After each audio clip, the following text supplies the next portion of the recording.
Wedding ഡേയിൽ makeup ആർട്ടിസ്റ്റുകൾ നേരിടുന്ന മെയിൻ പ്രശ്നങ്ങൾ എന്തൊക്കെയാണ്?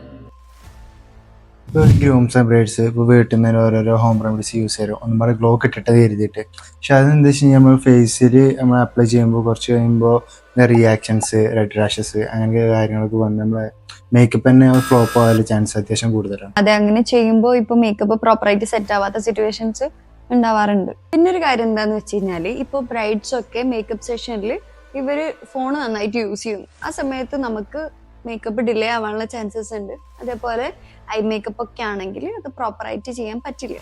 അപ്പൊ അതും ബ്രൈഡ്സിന്റെ അടുത്ത് നിന്ന് വരുന്ന ഒരു മിസ്റ്റേക്ക് ആണ്. ഈ ഗ്രൂംസിനും ബ്രൈഡ്സിനും അധികം മിസ്റ്റേക്ക് ഉണ്ടാകുക വെച്ച് കഴിഞ്ഞാൽ ഇപ്പോൾ ഒരു വെഡിങ്ങിൻ്റെ 2 days 3 days ബിഫോർ ആയിരിക്കാനും ഒരു പ്രീ വർക്ക് ഫേഷ്യൽസ് കാര്യങ്ങൾ ചെയ്യാം.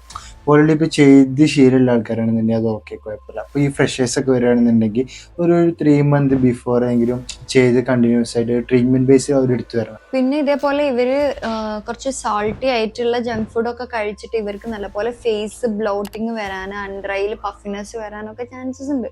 അപ്പൊ അതും ഈ ഒരു നെക്സ്റ്റ് ഡേയിലെ ഫംഗ്ഷന് ഇവര് നല്ലപോലെ ബാധിക്കും. അതേപോലെ തന്നെ മേക്കപ്പിന് ഇത് നല്ല രീതിയിൽ ബാധിക്കാനുള്ള ചാൻസസ് ഉണ്ട്. ഇപ്പോൾ എല്ലാ വെഡിങ് ഡേയിലും നമുക്ക് ഓരോരോ പ്രോബ്ലംസ് നമുക്ക് ഉണ്ടാവാം.